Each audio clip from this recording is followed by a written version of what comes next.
योग दर्शन की 246वीं कक्षा है।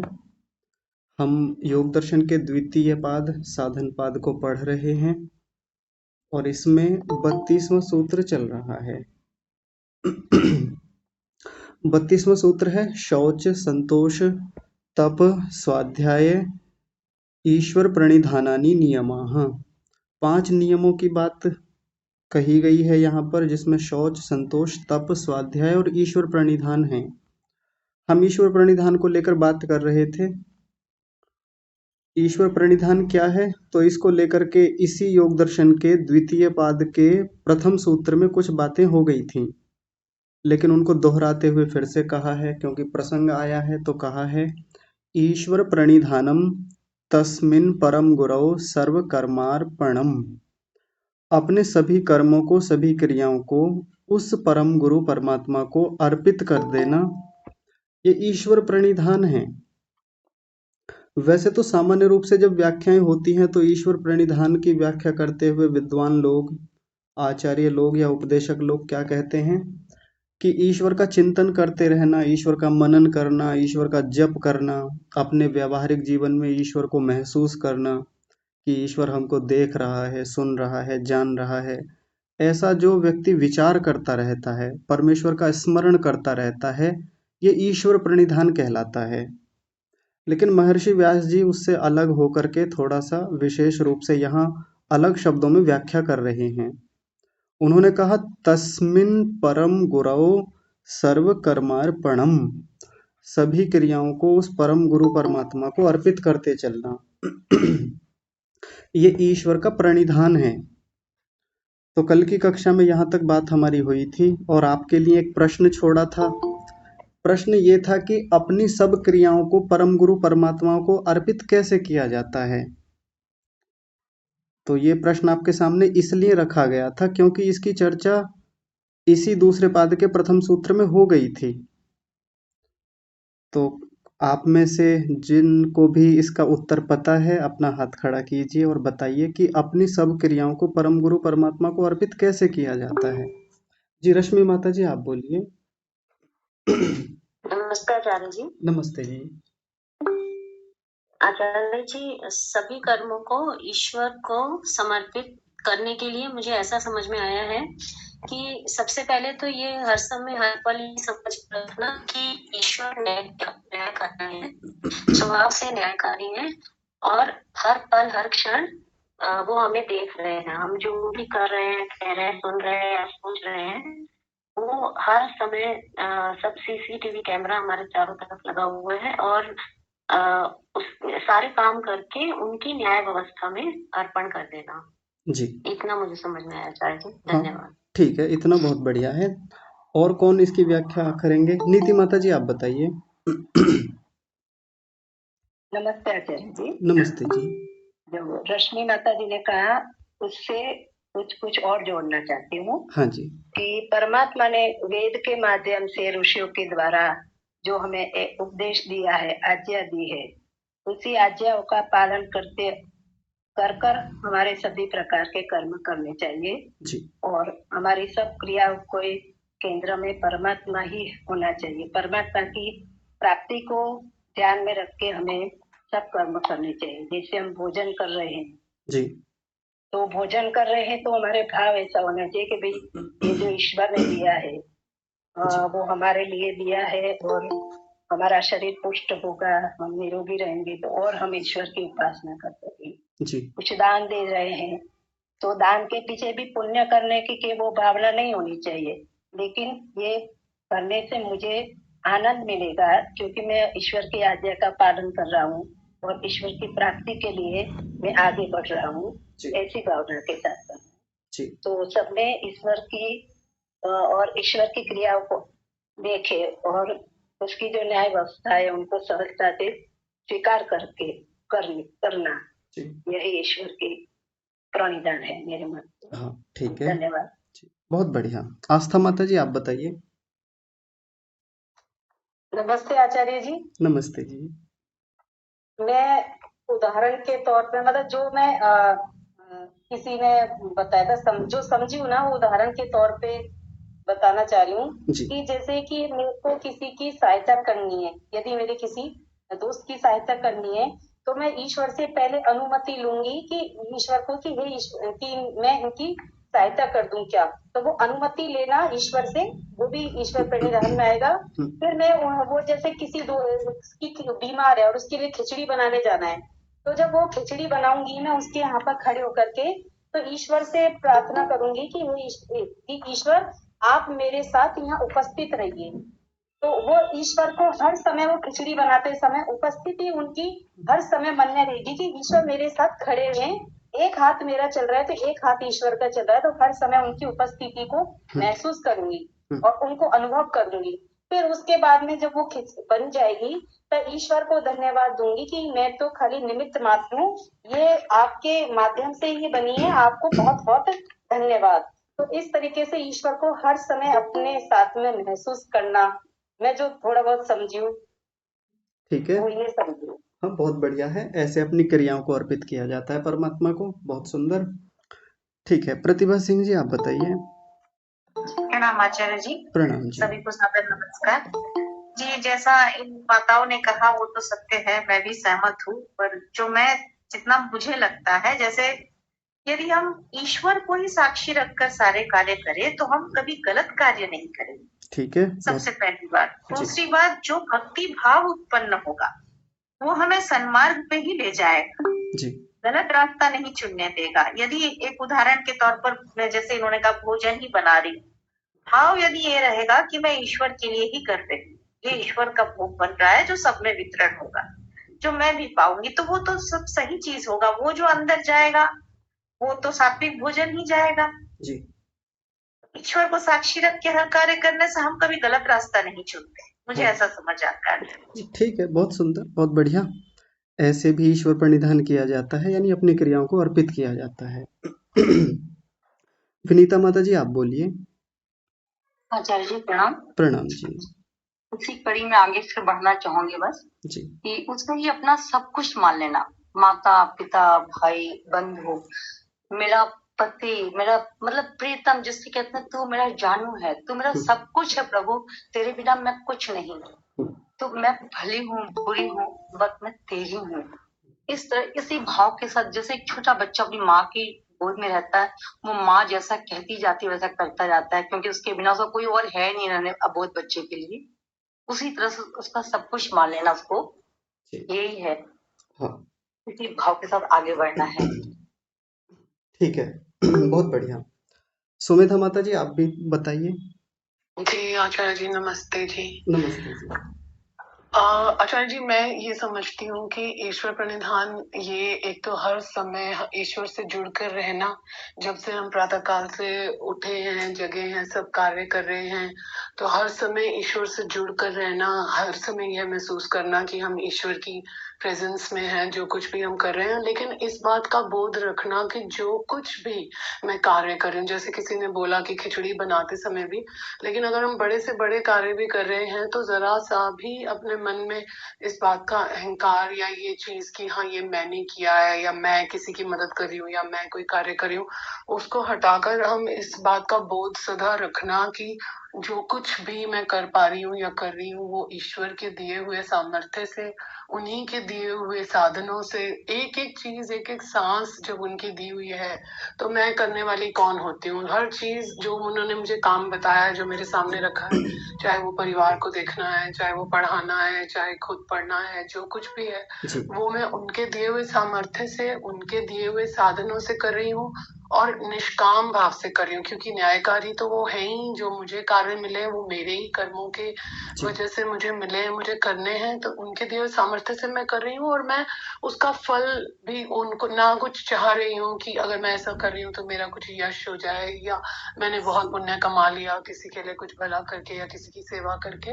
वो कार्य मेरे लिए ही बने थे, उनके दिए हुए सामर्थ्य से मैंने किए और उसका फल मुझे कुछ नहीं चाहिए। मैं बस अपने सभी कर्मों को उनको अर्पण करती हूँ। निष्काम भाव से मैं हर कर्म को करती चलूं कि ये मेरे कार्य है, मैं कर रही हूँ और उनके दिए हुए सामर्थ्य से कर रही हूँ, और उनका धन्यवाद करती रहूं कि आपने मुझे ये सामर्थ्य दिया है कि मैं ये सब कर पा रही हूँ। जी और सब कुछ उनको इसी को ईश्वर प्रणिधान मानती हूँ मैं। हाँ, ठीक है, बहुत बढ़िया, बहुत सुंदर आपने भी रखा है। तो चलिए, जितना आप सब लोगों ने रखा है इसमें निष्कर्ष के रूप में देख लेते हैं। तो जैसा कि पीछे भी व्याख्या हमने की थी कि परमात्मा को अपनी सभी क्रियाओं को अर्पित करने का मतलब क्या है। तो जैसे कल कक्षा के अंत में मैंने एक बात रखी थी कि ऐसा भी हो सकता है कि कोई व्यक्ति चोरी करता है, कोई व्यक्ति बलि देता है किसी जानवर की मंदिर में जाकर के, या किसी परंपरा विशेष के नाम पर कुछ अनर्गल काम करता है और कहता है देखो मैं तो ईश्वर को अर्पित कर देता हूँ, या मैं जो भी उल्टे सीधे काम कर रहा हूँ, जो भी यम नियमों का उल्लंघन कर रहा हूँ, झूठ बोला है, मैंने धर्म के लिए बोला है, इसमें ऐसा क्या है, तो ये मैं सब भगवान को समर्पित करता हूँ। ये जो भी मैं लोगों को मार रहा हूँ ये भी मैं भगवान को अर्पित कर रहा हूँ। और जिसको कोई चीज़ अर्पित की जाती है, समर्पित की जाती है, फिर वो चीज़ उसी की हो जाती है। यानी जैसे किसी को मान लीजिए हमने कुछ दान दिया, तो दान देने पर देने वाले का अधिकार तो समाप्त ही हो जाता है, अब लेने वाला भुगते उसको। तो हमने चोरी की, हमने डकैती की, किसी को मारा और उसकी उन क्रियाओं को परमात्मा को अर्पित कर दिया, तो परमात्मा भुगतेंगे, ऐसा तात्पर्य निकल सकता है। क्योंकि अपनी क्रियाओं को जब अर्पित करने की बात आएगी तो कोई भी कह सकता है जी मैं तो जो कर्म करता हूँ, अच्छा करूँ बुरा करूँ, समाज में हिंसा करूँ अहिंसा करूँ, मैं सबको परमात्मा को अर्पित करता चलता हूँ। तो ये तात्पर्य, इस प्रकार की व्याख्या करना ये गलत है। तो फिर कैसे इसकी संगति बिठाएंगे, तो संगति बाकी शास्त्रों से, बाकी विद्वानों के मतों से हम देखेंगे। उसमें 3 बिंदु बताए थे, अपनी क्रियाओं को परमात्मा को अर्पित कैसे करें। पहला बिंदु था कि परमात्मा की आज्ञा के अनुसार हम अपने कर्मों को करें, अपनी क्रियाओं को करें।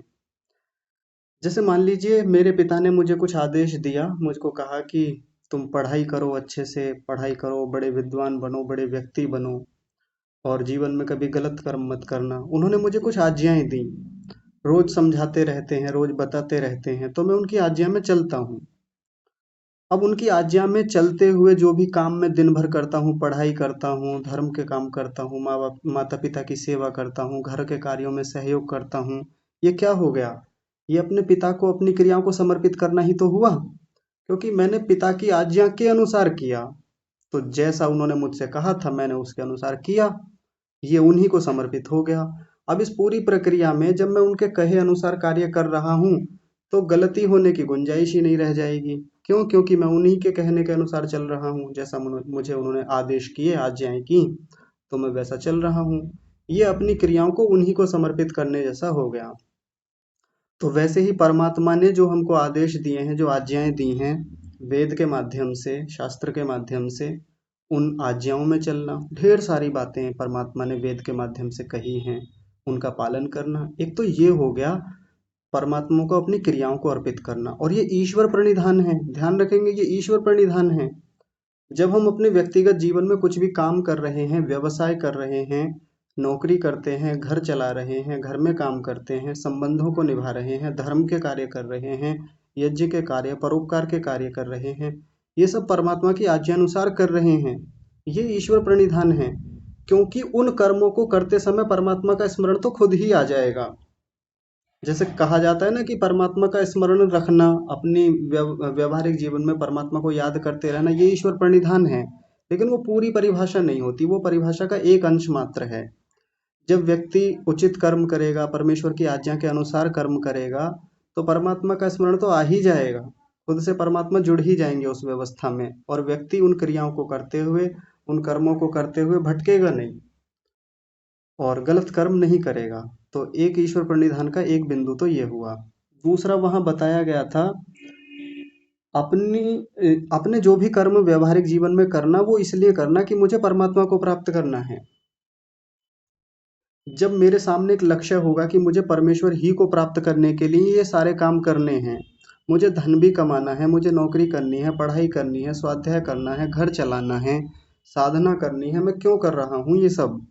मैं इसलिए ये सब क्रियाएं कर रहा हूँ, ये कर्म कर रहा हूँ, क्योंकि मुझे परमात्मा को प्राप्त करना है हर हाल में। जब वो लक्ष्य सामने रहेगा, निरंतर उस चिंतन में रहेंगे, परमात्मा जुड़ ही जाएंगे अपने आप से।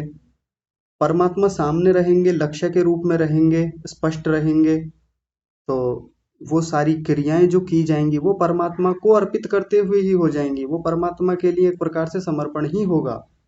और बहुत रोचक बात है, ये बहुत गहरी बात है। अधिकांश होता यह है कि हमारे व्यवहारिक जीवन में जितने हमारे कर्म हैं उसमें परमेश्वर आधार के रूप में रहता नहीं है। आधार के रूप में या तो धन रहता है, संबंधी रहते हैं, संसार रहता है, संसार से संबंधित वृत्तियां रहती हैं। परमात्मा प्रायः हमारे चिंतन में हमारे लक्ष्य के रूप में रहता नहीं है। इसका मतलब ईश्वर प्रणिधान कमजोर है, ईश्वर प्रणिधान की स्थिति दुर्बल है, अच्छी नहीं है। तो दूसरा बिंदु क्या है? अपनी सभी क्रियाओं को इसलिए करना कि इन सबको करके मुझे परमेश्वर की प्राप्ति करनी है। परमेश्वर अपने आप जुड़ जाएगा, हर क्रिया में जुड़ेगा। भोजन भी कर रहा हूँ, घर में साफ सफाई कर रहा हूँ, कपड़े धो रहा हूँ, स्नान भी कर रहा हूँ, कहीं जा रहा हूँ, धन कमा रहा हूँ, व्यवसाय करता हूँ, पढ़ाई करता हूँ, कोई भी परीक्षा की तैयारी करता हूँ। क्यों?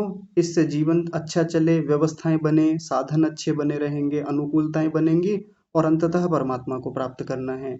बस सब बातों के निष्कर्ष में, सबके मूल में एक ही बात, परमेश्वर को प्राप्त करना है, इसलिए ये कर रहा हूँ। और अंततः तो सब कुछ करके यही देखा जाना है कि हम परमात्मा के कितने निकट आ पाए, हम परमात्मा को प्राप्त करने की प्रक्रिया में कितनी दूर तक आ गए हैं, कितना कमाया, कितने संबंध बनाए, किससे क्या प्राप्त किया, डिग्रियां कितनी मिली, सब एक दिन रखे रह जाएंगे। बचेगा तो वो जो आध्यात्मिक जीवन में यात्रा तय की कर ली थी, है ना। तो दूसरा बिंदु ईश्वर प्रणिधान का क्या हो गया? अपनी सभी क्रियाओं को इसलिए करना कि जिससे परमेश्वर की प्राप्ति हो सके। ये ईश्वर प्रणिधान का दूसरा बिंदु था। इसमें एक तीसरा बिंदु भी बताया गया था, जिसकी ओर थोड़ा सा अभी आप में से किसी ने नहीं बताया, हल्का सा संकेत नीति माता जी की ओर से आया भी था कि परमेश्वर की न्याय व्यवस्था को स्वीकार करना। जैसे कर्म मैंने किए हैं, अब उनका जो फल मुझे मिल रहा है, इस बात को स्वीकार करना, ये भी परमात्मा को अपनी क्रियाओं को अर्पित करना ही है। भाई कर्म मैंने किए, अब उस कर्म करने की प्रक्रिया में मेरी असावधानी से या मेरी अज्ञानता से कुछ कर्म ऐसे हो गए जो ठीक नहीं थे। मैंने तो परमात्मा को समर्पित करने के उद्देश्य से किए। हालांकि जब व्यक्ति परमात्मा को समर्पित करने की दृष्टि से कर्म करेगा तो गलत कर्म होंगे नहीं, लेकिन असावधानी से, अविद्या से, अज्ञानता से गलत कर्म हो गए। अब उसका फल मिलेगा, दुख के रूप में, दंड के रूप में मिलेगा। तो जब दुख या दंड के रूप में वो फल मिलेगा, तो ऐसी स्थिति में फिर स्वीकार भी करना, हाँ ठीक है, मेरे कर्मों का फल है, मुझे मिल रहा है, मैं स्वीकार करता हूँ। या मैंने गलत कर्म किया है तो मुझे फल भोगना होगा, मैं उसके लिए तैयार हूँ। इस स्थिति में जो व्यक्ति आ जाता है, वो अपनी क्रियाओं को परमात्मा को ही समर्पित कर रहा है एक प्रकार से। ये ईश्वर प्रणिधान है। परमात्मा जुड़ा ही रहेगा इस प्रक्रिया में। परमात्मा मुझे मेरे किए का फल देगा, दे रहा है या दिया था। तीनों कालों में उस स्थिति को देखते चलना।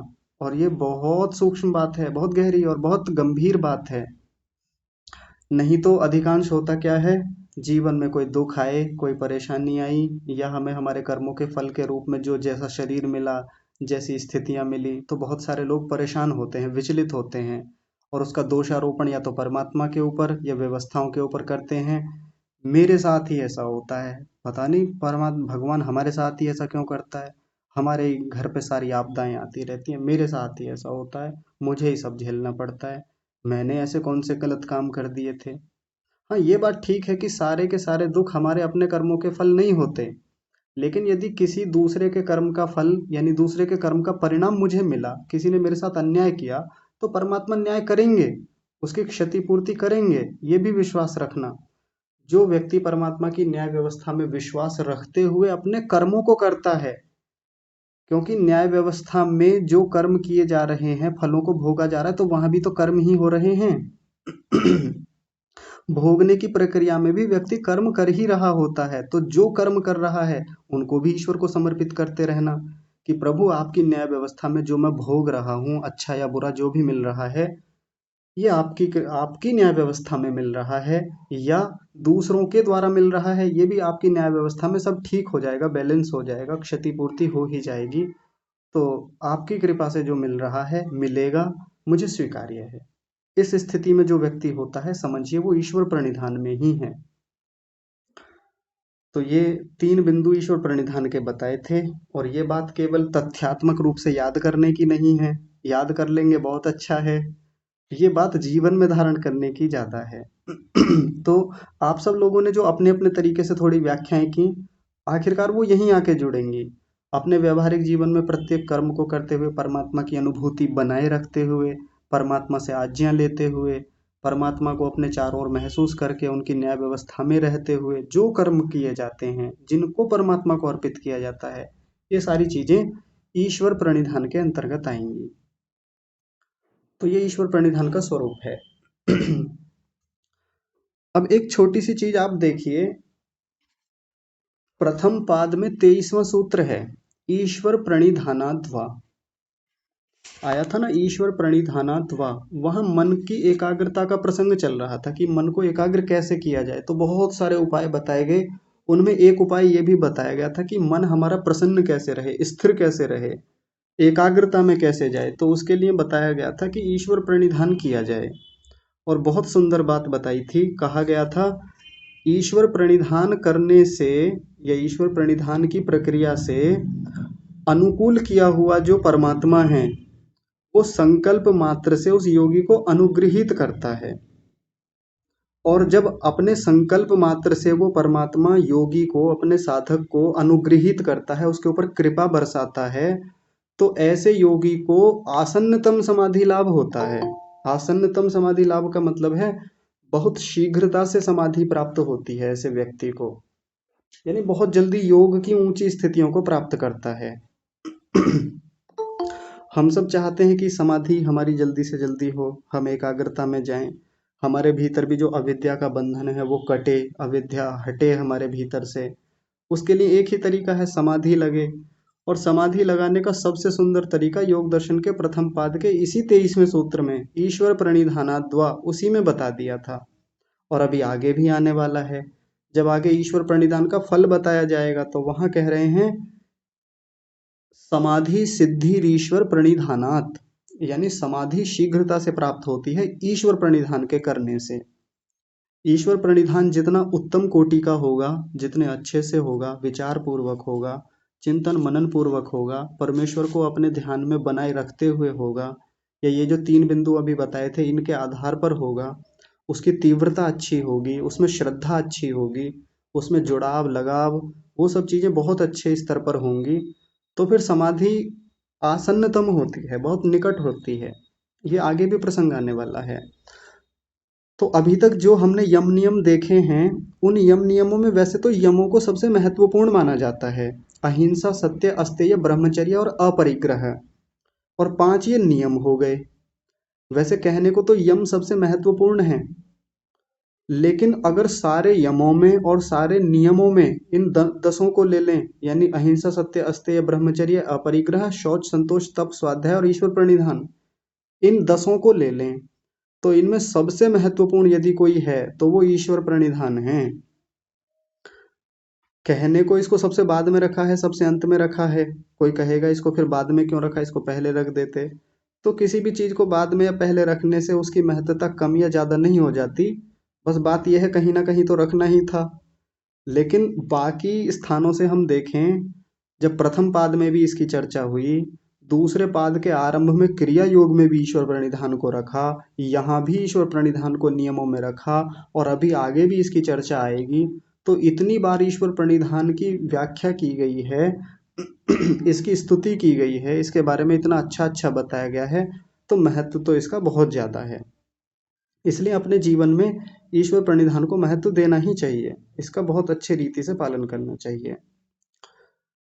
कई बार हम कुछ कथाएं सुनते हैं, महाभारत में भी ऐसी कथा आती है कि योगेश्वर श्री कृष्ण जो थे वो ईश्वर प्रणिधान में रहा करते थे, और उनका ईश्वर प्रणिधान बहुत ऊंचे स्तर का होता था, यानी वो अपने व्यवहारिक जीवन में परमपिता परमात्मा का बहुत चिंतन किया करते थे। उनके कर्म ईश्वर को ही समर्पित होते थे, वेद की आज्ञाओं में चला करते थे, परमात्मा की प्राप्ति के लिए उनके सब कर्म होते थे, और परमेश्वर की न्याय व्यवस्था में रहते हुए ही अपनी सब क्रियाओं को करते थे। ऐसा योगेश्वर श्री कृष्ण के जीवन को हम देखते भी हैं, वैसा दिखता भी है। और एक बड़ी रोचक बात जो उनके बारे में कही जाती है, युद्ध क्षेत्र में भी ईश्वर प्रणिधान में रहते थे। अब युद्ध क्षेत्र में जब स्थितियां बड़ी खराब होती हैं, जब संकट है सामने, किसी भी क्षण मृत्यु आ सकती है, किसी भी क्षण आक्रमण हो सकता है, तो ऐसी स्थिति में तो व्यक्ति को अपनी जान सबसे पहले दिखती है कि किसी वजह से प्राण बचे रहें, यहाँ से युद्ध को जीत करके निकला जाए। लेकिन उस द्वंद्व की स्थिति में, उस भयंकर स्थिति में भी श्री कृष्ण जी के बारे में कहा जाता है कि वो ईश्वर प्रणिधान में रहते थे। ईश्वर का चिंतन, वो सब बातें, वो ईश्वर की आज्ञाएं, वो वेद के सिद्धांत उनके हृदय में हमेशा विद्यमान रहते थे। तो सोचिए कितनी उच्च कोटि के योगेश्वर रहे होंगे, कितनी उच्च कोटि के वो साधक रहे होंगे। हमको वैसा बनने का प्रयास करना चाहिए। वैसे बन पाएंगे वो तो बहुत बाद की बात है, लेकिन हमारे लिए आदर्श हैं, ऐसी चीज़ों से ही सीखा जाता है। तो हम उनको, उनके जीवन में और भी कई प्रकार की ऐसी घटनाएं देखते हैं जहाँ से पता चलता है कि वो ईश्वर के प्रति कितने समर्पित थे। जैसे एक चर्चा आती है महाभारत में उद्योग पर्व में, जिसको लेके आज मैंने एक पोस्ट भी ग्रुप में डाली थी, कि जब वो कहीं रथ से जा रहे थे एक बार अपने किसी कर्म के लिए, दूत का कर्म उनको मिला था, आने जाने के लिए कुछ बातें रहती थी, दूत का काम भी उन्होंने किया महाभारत में। तो जब किसी कर्म के लिए जा रहे थे, रास्ते में शाम हो गई थी, अंधेरा हो गया था, यानी संध्या का समय हुआ। तो रथ को रोका उन्होंने, रथ को रोकने के बाद में शौच आदि से निवृत्त हुए। तो वहीं रास्ते में बैठकर ही एक स्थान पर उन्होंने संध्योपासना की, यानी ईश्वर का ध्यान किया, जो उनका एक नियम था करने का। और फिर उसको करने के बाद फिर आगे बढ़े। ऐसे कई स्थान हैं उद्योग पर्व में भी, और बाकी महाभारत में अन्य कई प्रसंग मिलते हैं जब वो संध्या करते थे, ध्यान किया करते थे। यानी एक व्यक्ति बहुत जिम्मेदारी वाला है। श्री कृष्ण अपने आप में एक राजा थे, बहुत सारी जिम्मेदारियां उनके ऊपर थीं। तो कहने को कह सकते हैं कि मेरे पास इतनी जिम्मेदारियां हैं, मेरे पास इतना काम है, कहाँ से मैं संध्या करूं, ध्यान करूं, इतना टाइम हमें तो नहीं मिलता, है ना। अब बताइए, श्री कृष्ण के बराबर जिम्मेदारियां हैं हमारी? क्योंकि हमारे पास भी यही बहाना होता है जी, टाइम ही नहीं मिलता, क्या करें, बच्चे हैं, गृहस्थी है, नौकरी है, घर के काम हैं, हमको ध्यान, संध्या, उपासना या इन स्वाध्याय या ईश्वर के बारे में इतना टाइम ही नहीं है, क्या करें, काम ही इतना है, जिम्मेदारियां ही इतनी हैं। तो फिर योगेश्वर श्री कृष्ण की जिम्मेदारियों को देख लें। उनके ऊपर कितनी जिम्मेदारियां थीं, फिर समझ में आएगा उनका ईश्वर प्रणिधान और हमारा ईश्वर प्रणिधान। वो योगेश्वर क्यों थे और हमारी योग में क्या स्थिति है, थोड़ा तुलनात्मक एक विश्लेषण हो जाएगा। करना चाहिए। तुलना ही हमको बताती है कि हम किस पायदान पर खड़े हुए हैं और सामने वाला व्यक्ति किस पायदान पर खड़ा हुआ है या खड़ा हुआ था। तो ये ईश्वर प्रणिधान की बात हुई। अभी इस ईश्वर प्रणिधान में कुछ और बातें बता करके समाप्त कर रहे हैं। देखिए, ईश्वर प्रणिधान से जुड़ी हुई ही बात है, उसके लिए एक श्लोक महर्षि व्यास जी लिखते हैं।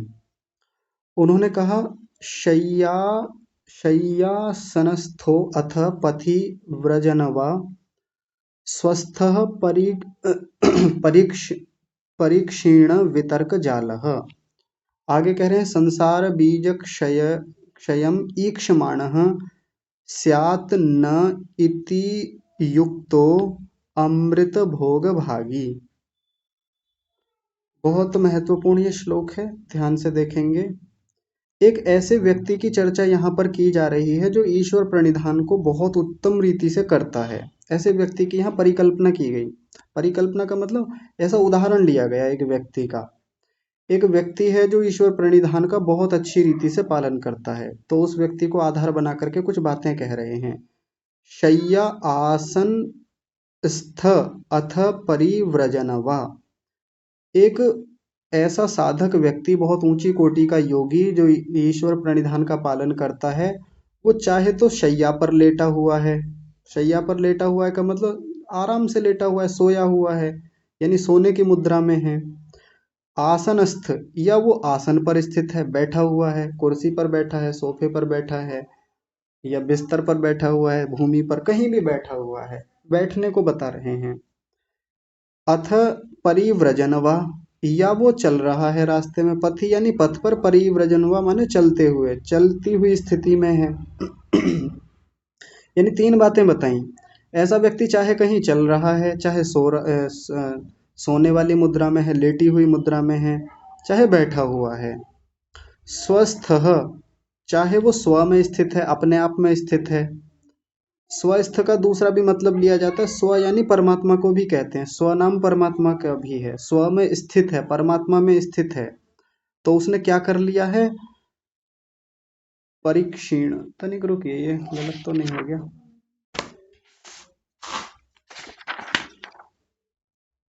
हाँ ठीक है, परिक्षीण वितर्क जाल, उसने अपने वितर्क के जो जाल हैं उनको परिक्षीण कर लिया है, पूरी तरह से क्षीण कर लिया है। वितर्क जाल क्या है? तो ये वितर्क शब्द अगले सूत्र में आने वाला है। वितर्क का मतलब होता है यम नियमों का उल्लंघन होना, यम नियमों से रहित स्थिति जो होती है। कोई व्यक्ति यम नियमों का पालन नहीं कर पा रहा है, यम नियम टूट जाते हैं उसके जीवन में, झूठ बोल देता है, हिंसा हो जाती है, ब्रह्मचर्य का पालन नहीं होता, चोरी कर लेता है, या परिग्रह करता है, शौच का पालन नहीं होता, या जो भी हैं सारे को ले लें, उनका उल्लंघन, उनके उल्लंघन की स्थिति को वितर्क कहा जाता है। तो वितर्कों का भी एक जाल होता है हमारे भीतर, जीवन में असंयम होता रहता है, ये यम नियमों से रहित स्थिति बनती रहती है। तो इस व्यक्ति की बात कर रहे हैं कि जो ईश्वर प्रणिधान में रहता है, वो चाहे सोया हुआ है, चाहे आसन पर स्थित है, चाहे वो पैदल चल रहा है। कुल मिलाकर के तीन बातें बताने के पीछे का प्रयोजन ये है कि वो व्यक्ति चाहे कुछ भी कर रहा है अपने जीवन में, आ रहा है, जा रहा है, बैठा है, काम कर रहा है, खा रहा है, पी रहा है, किसी भी स्थिति में है, अपने आप में स्थित रहता है, अपने स्वरूप में स्थित रहता है, आत्मस्थ रहता है या परमात्मस्थ रहता है। परमात्मा में स्थित होकर के उसने अपने वितर्कों के जालों को परिक्षीण कर लिया है, समाप्त कर लिया है। परिक्षीण, वितर्कों के जाल को क्षीण कर लिया है। इसको ऐसे भी देख सकते हैं कि यम नियमों का बहुत उत्तम रीति से पालन वो व्यक्ति करता है। जीवन में इतनी सजगता और सावधानी है कि अब वितर्क उपस्थित होते ही नहीं है। मैं फिर कह रहा हूँ, वितर्क का मतलब आप और कुछ मत सोचिएगा, जैसे तर्क वितर्क होते हैं, वो तर्क वितर्क वाला ये वितर्क नहीं है। यहाँ वितर्क का मतलब एक पारिभाषिक शब्द है, जो अभी अगले सूत्र में हम चर्चा करेंगे। यम नियमों का उल्लंघन, उसको वितर्क कहा जाता है। आगे कह रहे हैं, संसार बीज क्षयम ईक्षमाणः स्यात् न इति युक्तः अमृत भोग भागी। उसी व्यक्ति के बारे में कह रहे हैं, संसार बीज, संसार का जो बीज है, संसार का यानी ये जो संसार है, जिस संसार में हम आते जाते रहते हैं, जन्म होता है, मृत्यु होती है, उस संसार को कह रहे हैं, उसका बीज क्या है? यानी ये संसार को एक प्रकार से बंधन के रूप में देख रहे हैं। ये जो संसार है, ये जो बंधन है, उसका बीज, उसका कारण क्या है? इस संसार में इस बंधन का कारण है अविद्या, जिसको हम पीछे देख करके आए हैं, यानी क्लेशों को कह लें, या एक तरीके से कर्मों को भी कह सकते हैं। कर्म भी हमारे बंधन का कारण होते हैं, लेकिन मुख्य रूप से अविद्या ही हमारे बंधन का कारण है, यानी संसार का बीज है। इस अविद्या के कारण से ही संसार में आना जाना लगा रहता है, तो उसको कह रहे हैं संसार बीज क्षय, उस बीज को क्षय, उस बीज के क्षय को ईक्षमाणः, देखता हुआ, उसकी इच्छा करता हुआ, देखने की इच्छा करता हुआ, यानी संसार का जो कारण है, जो अविद्या है, उसके क्षय की इच्छा करता हुआ या उसको समाप्त होते हुए देखता हुआ। क्योंकि ऐसा योगी, ऐसा तपस्वी व्यक्ति जो ईश्वर प्रणिधान में है, ऊंची स्थितियों वाला है, समाधिस्थ है, अपने में स्थित है, वो व्यक्ति संसार का जो बीज है यानी अविद्या है, इसको एक शब्द में कह लें तो अविद्या को हटते हुए देख रहा है। वो देख पा रहा है कि अविद्या मेरी हट रही है, इस समय क्षीण हो रही है, समाप्त हो रही है। और इस बात को लिखने के पीछे बहुत गहरी बात है, जो मैं पीछे कई बार कक्षा में कहता रहता हूँ, कि वो व्यक्ति बहुत सजग है, सावधान है, वो देख पा रहा है कि मेरे भीतर अविद्या धीरे धीरे क्षीण हो रही है, समाप्त हो रही है, इतनी हो गई है, इतनी बची हुई है। बहुत सजग है, बहुत अच्छे से उसका ईक्षमाण कर रहा है, देख पा रहा है, उसको अवलोकन कर रहा है। तो जो व्यक्ति जितने ऊंचे स्तर का ईश्वर प्रणिधान करता है, जो व्यक्ति जितने ऊंचे स्तर पर साधना करता है, जिसकी सावधानियां अच्छी हैं, एकाग्रता अच्छी है, वो उतने अच्छे स्तर पे अपनी अविद्या को पकड़ पाता है, अविद्या की गहराई को देख पाता है, उसकी डेंसिटी को देख पाता है, उसकी इंटेंसिटी को देख पाता है, तीव्रता कितनी है, सघनता कितनी है, अविद्या कहाँ तक घुसी हुई है, निकालना कहाँ से है, कितनी निकल गई है, ये उसको बहुत अच्छे से देख रहा है, ईक्षमाण कर रहा है उसका। तो करेगा कौन इस काम को? जो सजग है, जो सावधान है। अब वो भले ही लेटा हुआ है मस्ती से, आराम से। देखिए बहुत रोचक बात है, ये जो ऊपर शब्द दिए गए, शय्या आसन स्थ परिपथि प्रजनवा, ये बहुत सारी स्थितियों को बता रहे हैं। व्यक्ति जीवन में कुछ भी कर रहा है, चाहे आराम से वो पड़ा हुआ है एक जगह, लेकिन पड़े हुए भी वो एक बहुत ऊंची स्थिति में आकर के वो लेटा हुआ है। हमको लगेगा कि लेटा हुआ है, आराम से मस्त है जीवन इसका, कुछ काम नहीं कर रहा है इस समय, लेकिन वो अंतःकरण में रह करके, अंतस्थ होकर के अपने भीतर काम कर रहा है। आसन पे बैठा हुआ है, आसनस्थ है, बैठा हुआ है आराम से, कुर्सी पे पीछे को कमर टिका करके बैठा हुआ है, सोफे पे बैठा हुआ है, एसी के कमरे में बैठा हुआ है। मतलब यहाँ हर प्रकार की स्थितियों को बताया जा रहा है। कोई व्यक्ति धूप में बैठा हुआ है, खेत में काम कर रहा है, मजदूरी कर रहा है, कोयले की खदान में काम कर रहा है, चाहे एक बहुत सुंदर, बहुत अच्छे, बहुत भव्य मकान में बैठा हुआ है आराम से, मस्ती से, लेकिन उन सब, चाहे प्रतिकूल से प्रतिकूल स्थिति या अनुकूल से अनुकूल स्थिति में भी यदि वो स्वस्थ है, अपने में स्थित है, परमात्मा में स्थित है, ईश्वर प्रणिधान में स्थित है, तो ऐसा व्यक्ति अपने वितर्कों को क्षीण कर रहा है, वितर्कों के जाल को हटा रहा है, साथ में संसार का जो बीज है, अविद्या है, उसको हटते हुए देख पा रहा है। इतनी सजगता है उसकी भी, उस व्यक्ति की भीतर से। और एक बार मैंने कक्षा में चर्चा की थी, याद होगा आपको, दिखने में लगेगा कि एक व्यक्ति बहुत स्मार्ट है, वो बहुत सूट बूट पहने हुए है, टाई लगाए हुए है, किसी ऑफिस में बैठा हुआ है, एसी कमरे में है, और सामने कंप्यूटर खुला हुआ है, या तमाम उसके पास वो ऐश्वर्य हैं जिनको आजकल ऐश्वर्य माना जाता है, प्रतिष्ठित व्यक्ति माना जाता है, और वो व्यक्ति ईश्वर प्रणिधान में है। कहने को वो किसी कंपनी का संचालन कर रहा है, किसी कॉरपोरेट को वो चला रहा है, उसका मालिक है, लेकिन ईश्वर प्रणिधान में बैठा हुआ है, उसने काम किया है अपने ऊपर। तो ये सब स्थितियों को लेकर के यहाँ चर्चा कर रहे हैं। कोई ये ना समझ ले कि वो व्यक्ति कहीं आश्रम में भगवा वस्त्रों में ही बैठा हुआ इन कामों को कर पाएगा। मामला सारा मन का है। बाहर की चीजें भी इस प्रकार से इम्पैक्ट डालती हैं, प्रभाव डालती हैं व्यक्ति के जीवन पे, लेकिन इन शब्दों को कहने के पीछे का ऋषि का प्रयोजन है कि कोई व्यक्ति बाहर से कैसा है, किस स्थिति में बैठा है, लेटा है, चल रहा है, रास्ते में है, यात्रा में है, कहाँ है, किस काम को कर रहा है, बहुत महत्व तो रह नहीं जाता एक समय के बाद। यदि वो ईश्वर प्रणिधान से युक्त है, यदि वो यम नियमों का पालन उत्तम रीति से करता है, यदि वो साधना के प्रति सजग है, तो आगे कह रहे हैं, एक बार फिर से देखिए, संसार बीज क्षय ईक्षमाणः स्यात्, स्यात् न इति, तनिक रुकिए, एक बार देखना पड़ेगा मुझे।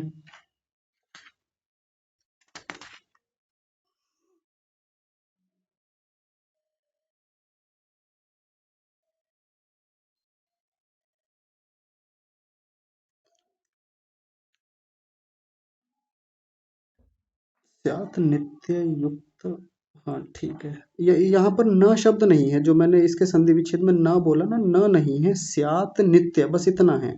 हाँ, स्यात् नित्य युक्त अमृत भोग भागी। कहीं कहीं आपको युक्त की जगह मुक्त शब्द भी मिलेगा, दोनों चलते हैं, लेकिन यहाँ युक्त है तो इसको देखिए, स्यात् नित्य युक्त, नित्य युक्त होता हुआ, किससे युक्त होता हुआ?